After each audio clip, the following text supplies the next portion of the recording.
Hey, what's up, everybody? Video 44 coming at you with another video. Welcome back, Laker family. Welcome back. We have a preseason game tonight. Phoenix Suns in Palm Springs, California. The game is at 7 p.m. Pacific, 10 p.m. Eastern at a arena called Acrisure. Although I'm not sure I'm saying that correctly. Acrisure? Who knows? New season. Welcome back. Hope everybody had a fantastic summer. I appreciate everybody being patient with me. I know I made content that had nothing to do with the Lakers all summer long, and maybe made a video maybe once every 2 weeks or something like that. But we're back. We got stuff to talk about, of course. Brand new team. We picked up some new guys, man. We got some young players. I'm looking at the injury report, and just about every name on here, with the exception of LeBron James, is someone new. We don't know these people. Marcus Smart is on the team now. Of course, Maxi Kleber was on the team last year. He is back. Came in great shape, but did have a growing injury of some sort. So now we are on the mend there. I don't believe he'll be available tonight, but who knows? It says that all of these people are game time decision. Of course, LeBron James, he's going to be out. It says game time decision, but that's not updated. He will definitely not play most of the preseason games, I believe, if not all of them. They say that he has some type of butt pain, contusion, some sort. I don't believe that at all. I just think they're resting him, and that's what they're telling us is going on. And then our rookie that we got in the second round, Adu Thero, I'm super excited about him. He's going to be an explosive player for us for sure, but he's been dealing with a knee injury since he left college. So we're going to have to continue to take our time with him as it pertains to him being on the mend, and I believe take our time with him as it pertains to developing him as well over the next several years. So I don't think he's going to have a big role this season, but I'm super excited about his future with the Lakers. And Augustas Marciulionis, also somebody that we picked up, an undrafted player. He is a game-time decision. I do not know what the situation is there. For the opposing Phoenix Suns, Mark Williams is expected not to play, although he's also considered a game-time decision according to this thing. I think they're just going to be very careful with him, given the fact that he was the player that we traded for initially, and then he failed our test, his physical or what have you, so we reneged that trade. That player is with the Suns. The Suns completed a trade for him with the Charlotte Hornets sometime during the summertime. So now you have to deal with him over there in the Western Conference, ready to really put it on us. I don't think we'll see him tonight. Pretty damn certain he's not going to play. Jalen Green, also acquired by the Phoenix Suns in the Kevin Durant deal that sent Kevin to the Rockets. Jalen Green is now a Phoenix Suns, but I do not think we'll see him play. He's listed as a game-time decision. Not sure what the injury it is. It doesn't say. Kobe Brea is a guard. I believe he's a rookie. He's also listed on this report. And Nick Richards, also listed as game-time decision. Everybody's considered a game-time decision in regards to ESPN's injury report, but I would not trust that at all, because some of these players I know are not playing. LeBron's not playing. Maxi Kleber's not playing. I'm certain of that. Abdul Thero not playing. Pretty certain of that. So there's obviously nothing to go over. This is the very first preseason game. So normally what would happen now is I would tell you guys about the homework that I've done on the previous opponents' previous games, maybe 5 games. I don't know if I'll do that many this year. There's a lot of highlights to watch, but I tell you what it is that I've seen there, and we talk about tendencies and stuff like that. This is day 1, so we don't know of any tendencies. But we definitely look to take the data that we learned today into future situations. I had a mistake on my last video talking about the Lakers. I said that the Lakers play today and then they'll play again for a week. That's not true at all. The Lakers will play on Sunday in our second preseason game against the Golden State Warriors, and then we have about 7 days off. That's when that break begins. I just forgot pretty much and misspoke because of it. So we do have a game today. We have a game on Sunday. That game is expected to be at 5:30 Pacific time.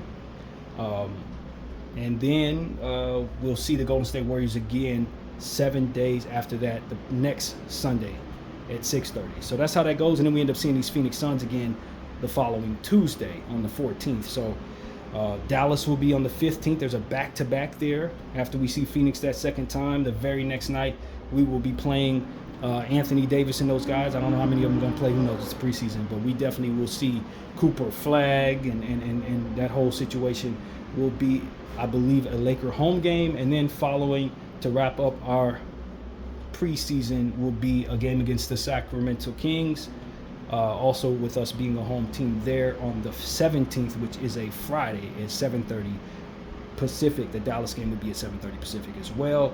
So yeah, that's what's going on. We only see a couple teams in the preseason: Phoenix, Golden State twice, Phoenix twice, Golden State twice, Dallas and Sacramento, and then we will start our season after that.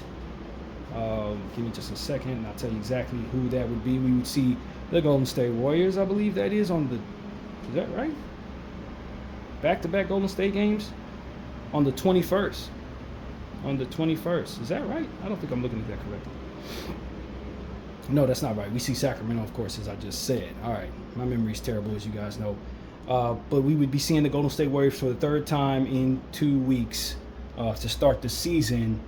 And we will be the home team there. That game will be on NBC. Of course, no more ABC games. New TV deal kicks in for the NBA, so we'll see games on Peacock and NBC.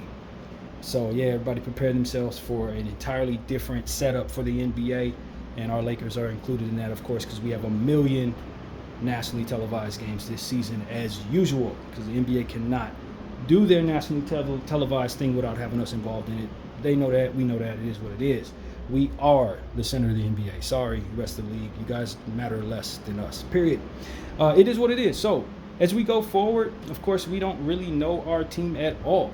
We know of certain players that have been on the team, but some of these names, I don't even know these people. Jared Cumberland, I don't know who that is, but he's on the roster. Tevion Jones, never heard of this person in my entire life. I don't know who that is, you guys. He is on our roster, though. And, of course, we got guys like R.J. Davis, who we see in the summertime. Eric Dixon, who was supposed to play in the summer league but was not able to play in the summer league. I heard he was waived. I don't know if he's still with the team. Maybe he is. All of that is kind of up in the air as it pertains to Eric Dixon. I really don't know what the status is. Yeah. And then, of course, Kyler Kelly, I believe we just signed him. I heard he was waived, too. I don't know. I really don't know. To be honest with you guys about Kyler Kelly, I know he played for the Dallas Mavericks a little bit, center for the Lakers now, it seems, though I'm not clear on that. Chris Magnon, the player that we picked up in the undrafted market, gave him a two-way. I really like what I saw from him. I made a video for him sometime during the summer after we signed him, watched the little highlights on him, loved what I saw. So I'm excited about Magnon. Augustas Marciulionis, I told you guys I watched like 2 hours worth of Augustas footage. I'm super excited about him. Very disappointed that he hasn't been able to play at all in the summer league. Don't know how much of the preseason he's going to get or at all, but I love what I saw from him, and I've seen enough homework on him to know what to expect early on. We picked up Nick Smith Jr., a player that we were very interested in 2 years ago in the draft. May have taken him at 17 instead of what's his name, Jalen Hood-Schifino, who I believe is a Sixer at this point. But we took Jalen, and we saw how that played out.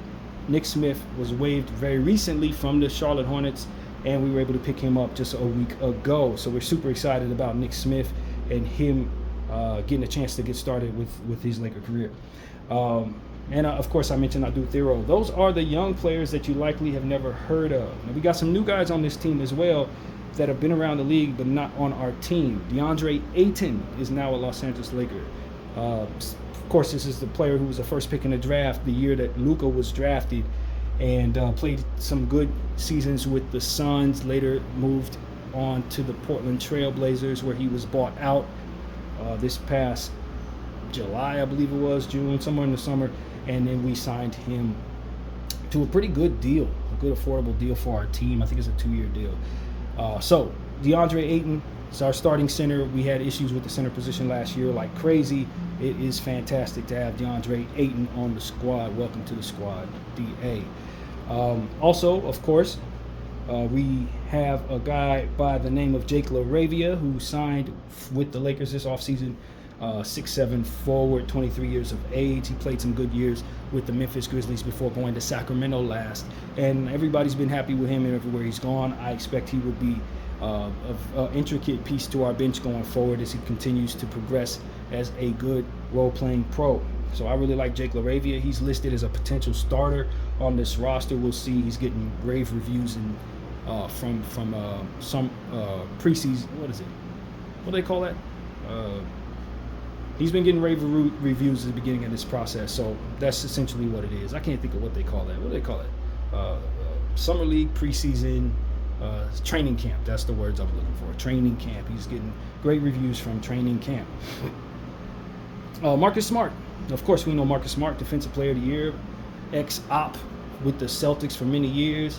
They traded him away after having him around and re-signing him, surprisingly, a lot of times. I was so shocked that he was signed. A couple times he was rumored to leave the Celtics, but he finally ended up leaving the Celtics, went to Memphis, had some injury issues, ended up in Washington somehow in some type of trade, lost in the back of the bench in Washington with their rebuilding situation.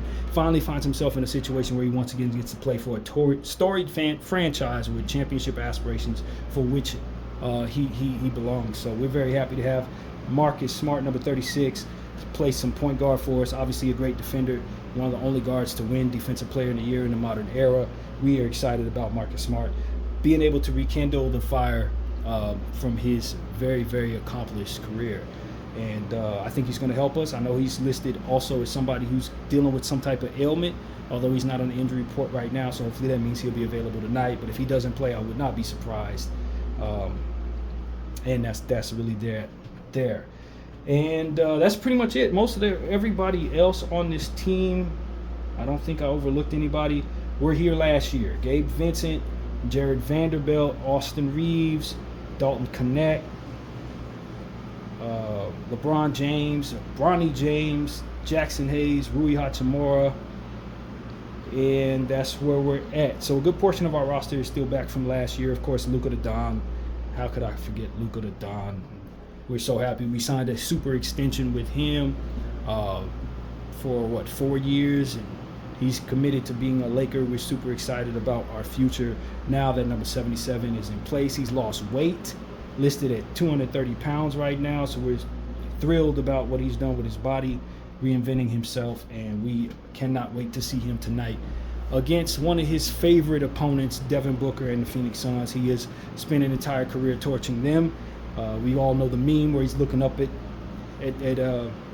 Devin Booker smiling.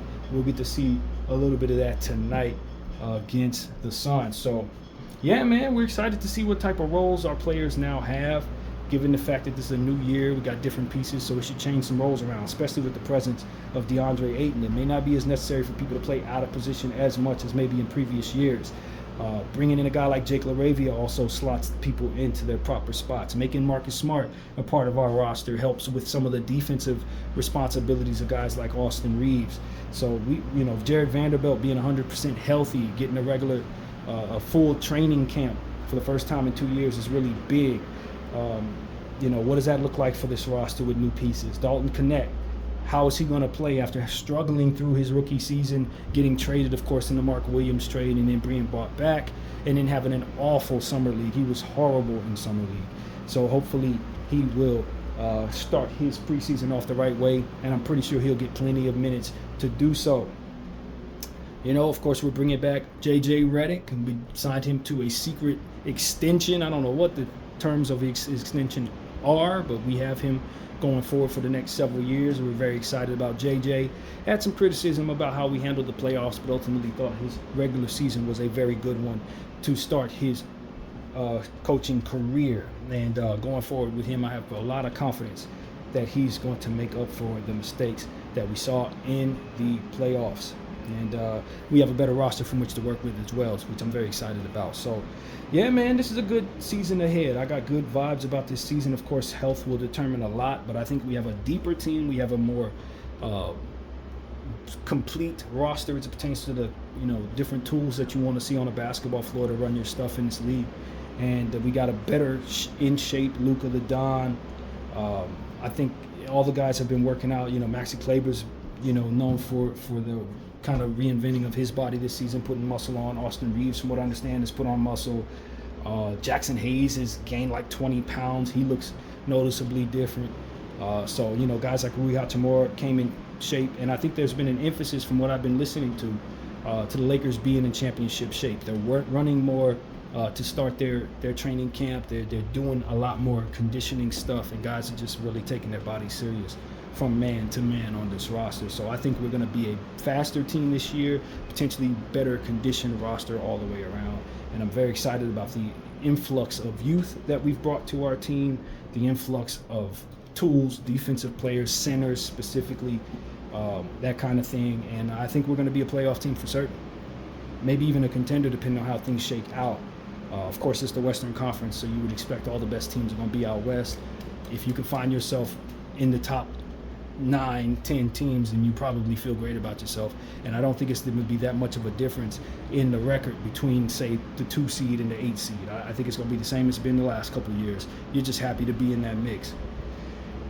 And so that's really what it is. LeBron James coming in year 23, man, 40 years of age, will be 41 in December. We're super excited about LeBron James continuing his career with the Lakers. I know he's still going to come in tip-top shape, of course. He knows what the drill is more than anybody else, and I'm pretty sure he's ready to lead this team from his position. And, we're very excited about how these other players that we brought in, particularly D.A. and Marcus Smart, help complement guys like Austin Reeves, LeBron, and Luka. We have a lot of work to do as it pertains to making the three that I mentioned there fit with one another. Austin needs the ball. Luka needs the ball. Bron needs the ball. How are they going to play off of one another? Are we going to make more sense of how we use them so that it can be more seamless doing so? All of that's questions for our coaching staff and for those three players. So that's really what it is, man. We are a young team, even though we have an older guy, to say the least, leading the way in LeBron James. Everybody on this team, for the most part, is under 30, with the exception of Marcus Smart and Maxi Kleber. Everybody else is in their 20s, and I'm super excited about just how we'll be able to keep up with the rest of the league, given the fact that we're not too old to do so. I really like that dynamic, especially building around somebody who's 40 years of age. Luka the Don, of course, being 26 years of age in his prime. We're dealing with a prime Hall of Fame statuesque type talent running right there with LeBron James. So our ceiling is NBA championship. When you consider what Luka did in the summer with his national team in Eurobasket rather, he was tremendous. I hear he's a much improved defensive player. He was obviously one of the most important players there, and he took a team that was not very good all the way to the semifinals, if I'm not mistaken, and lost against Germany. So for him to have dragged that roster, which was not very good, to those heights, it just tells you where he's at in his career and what he's capable of doing with really little to nothing. And so when you have LeBron James and D.A. and all these different talents, we have a much better roster, in my opinion, than he had going in the Eurobasket. So if he can drag hardly nothing to great heights, what can he do at this level with this type of talent? I'm curious to know. And not to mention that we have some tradable assets, including 3 first-round picks that we can trade to get better. I'm not a real proponent of doing that, as you guys know, but it is an option if you feel you're close. And I think the Lakers will field offers to try to improve our team this season. So all things considered equal with our health, I think we could see more changes to this roster that can improve our roster chances of being successful in the playoffs. So, yeah, man, of course, we got the in-season tournament to consider. That's going to be coming up very soon. As soon as the season starts, pretty much 2 weeks in, they start that process. So we'll see where we're at in regards to that. There will be some interesting games, interesting floors, all of that good stuff.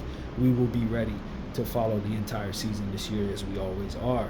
So that's pretty much it, man. Ain't a whole lot to talk about in regards to the Phoenix Suns. I don't think I can take a look at their roster and just kind of take a, get a gauge for what I expect they're going to be. But truth be told, I don't know how many of you guys care about their team that much. I honestly don't.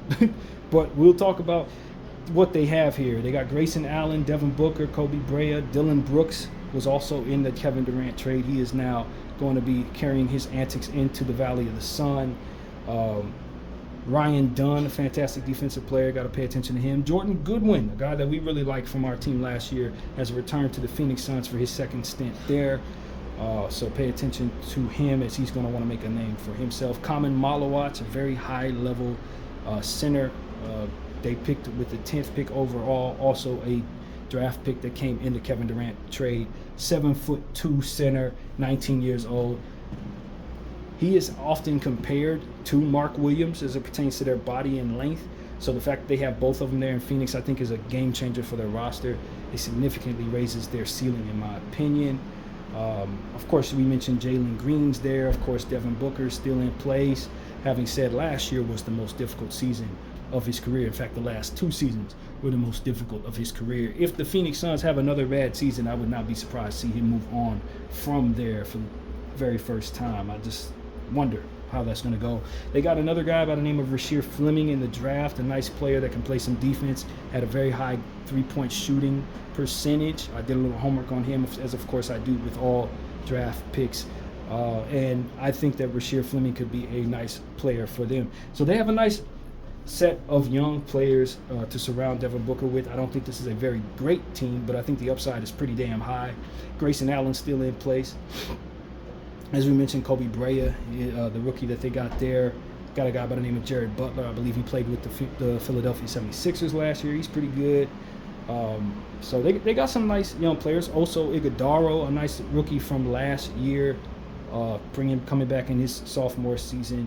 I think he can do some good things. Nick Richards is still in place. Curious to see what happens with Nick Richards, since they now have center depth that they weren't even expecting to have, pushing him back down the depth chart potentially, depending on how healthy Mark Williams stays and how ready Kamen Malawach is.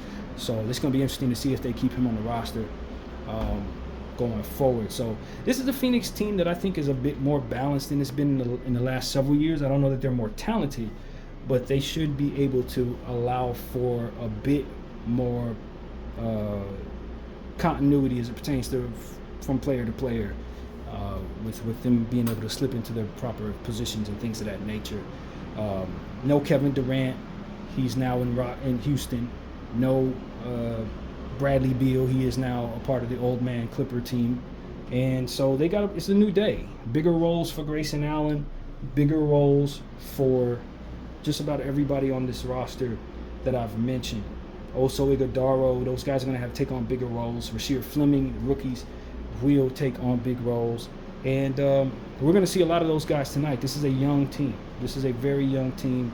In fact, they only have 2 players over 30 as well. Nigel Hayes, some role player that I'm not familiar with, and Royce O'Neal is 32.